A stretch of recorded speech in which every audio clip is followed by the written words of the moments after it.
What's up guys? So for today's video, let's do a recap for DCKO issue 1. This came out like last week, pero let's do it today, and this is written by Scott Snyder and art by Javi Fernandez. So let's go. This is the cover, and we first see that si Superman is already getting prepared. What is he preparing for?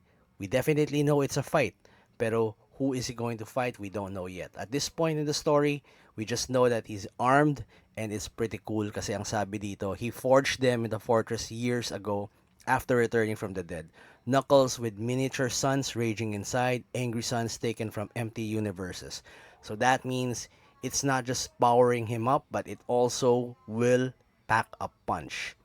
So ayan na nga, and he's gonna start the fight, and it doesn't really pan out that way. We get a recap muna, a backstory, a flashback so to speak, where in naglalaro lang ng table games si Superman, si Wonder Woman, and si Batman in the house of the Kents sa Metropolis.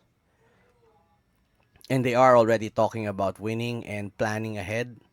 And it's also nice that they're playing a board game with Superman and all their, respective characters.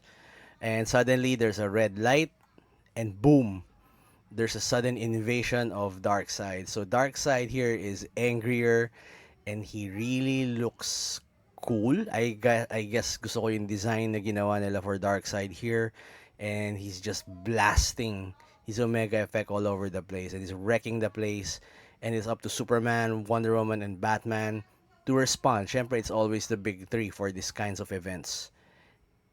And it's the cool part here is that kung gaano siya kalaking threat, it's not just in Metropolis. Apparently, he's so godlike na he's also attacking other places in the DC universe. We have Gotham, we have Themyscira, we have the Rock of Eternity, we have Oa. All of the heroes there are all fighting. All of them are assembled to try to fight. Pero as we see in the panels, a lot of the heroes are already getting blasted. I'm seeing si Damon's dead. A lot of the Amazons are dead. Zatanna is also dead. So yeah, sobrang surprise attack. And even Batman tries to attack, pero one blast of the Omega effect is taking him out of the game completely, and Superman's really shocked. And then Diana also dies, and Superman eventually falls, and that's the end supposedly for the whole universe, for DC universe. Pero the good thing is it's just a projection. Well, it's pretty much a projection of what's going to happen in the next few days, and this is also shown to us by the Quantum Quorum, which is composed of the World Forger, which we've seen in Death Metal series, si Time Trapper, aka the really old Doomsday, si Grodd, and si Booster Gold, who apparently came back after the events of All In, yung single issue ng All In. And so they plan ahead, the Justice League in Unlimited plans what they are going to do for this one. And so it's all talking, pero they also said, well, ang idea anyway ni Time Trapper is to create another New 52 scenario wherein they're safe, but they're living in a bubble. Pero the team is like, no, no, no, hindi natin pwede gawin yan kasi we've already seen the chaos that it creates. So that's out of the question. And so World Forger also shows them what's happening right now. To understand him, you must understand what he seeks.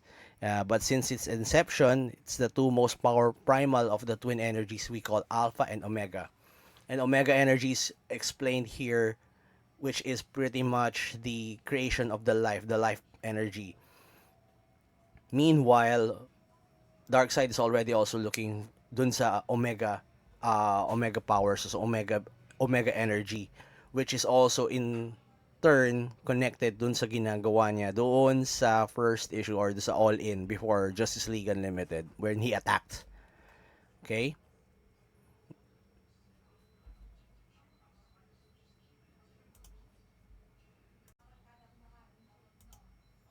So the next idea na naisip nila is to harness the power of Omega energy, create an opponent, so to speak, na lalaban kay Darkseid, stop him from getting the Omega energy and becoming that powerful being na nakita natin early in the issue.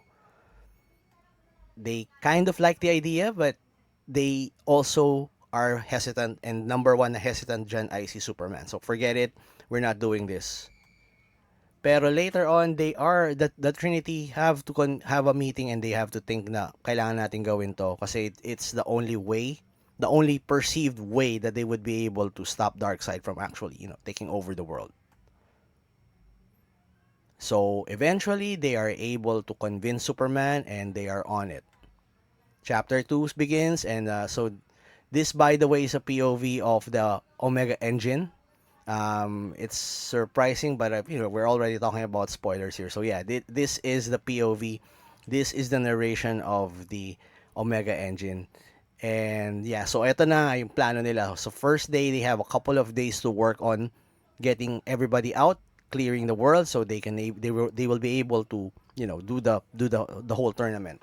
So up first is see Mr. Terrific, who sends out all his drones, the T-Spears, and they are going to collect and pretty much kidnap all the bad guys, all the villains in the DC universe, get them as far away as possible from Earth, put them away so that hindi sila pwede manggulo, hindi sila makikigulo dun sa ano, kasi this is gonna be supposedly an all heroes kind of event, or this is gonna be an all heroes tournament of power, so to speak. Pero if one of the villains does sneak in, then lagot sila.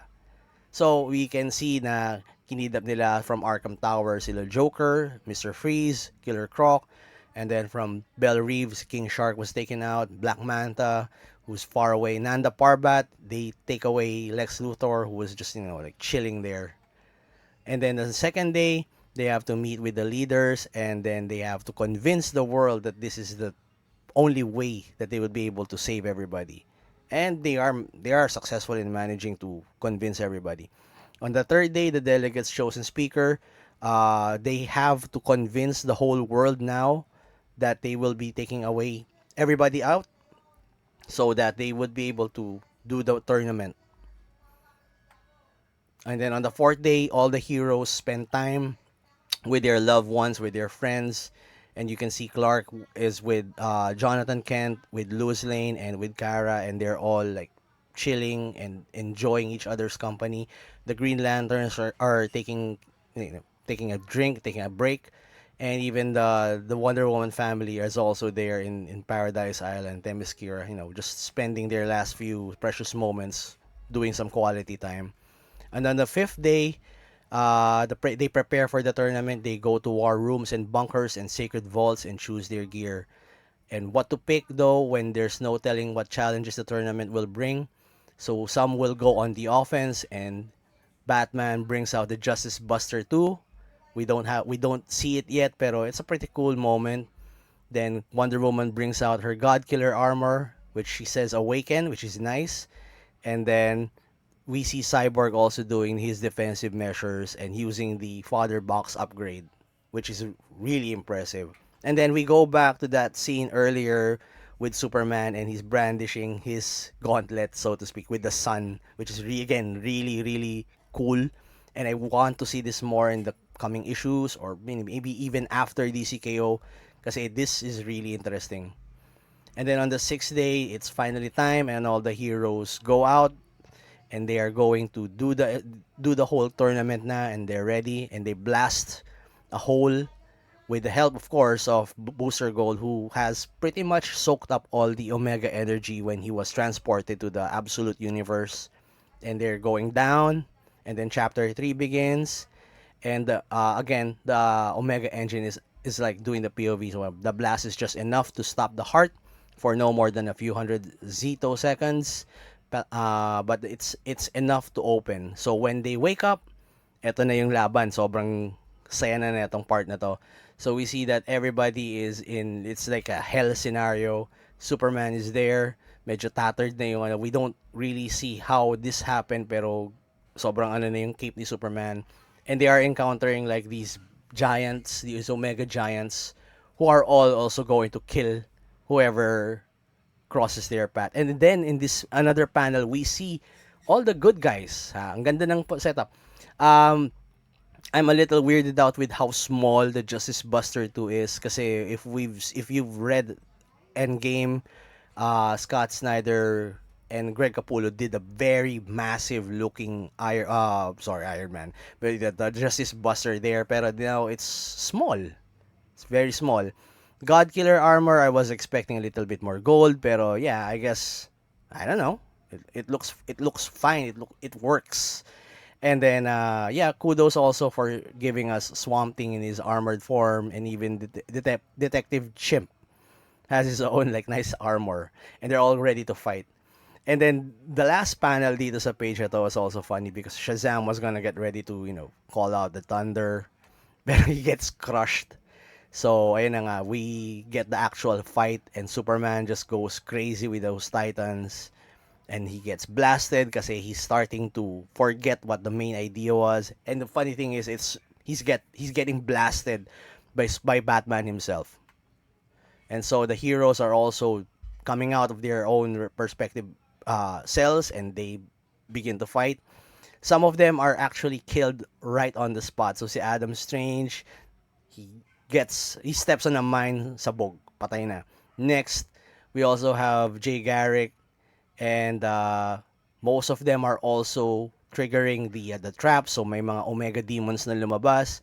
We also see Red Hood is fighting side by side with Harley Quinn.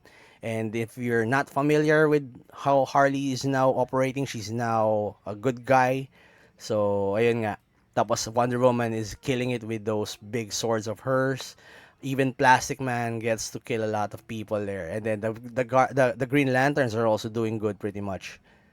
And then there's also Lobo and Ambush Bug for no apparent reason. Pero si Ambush Bug is again breaking the fourth wall. Look out, obscure character in a massive line-wide event coming through. I'm at the extremely high risk of death, which is really pretty accurate. And then, poof, ayan, patay na nga si Ambush Bug.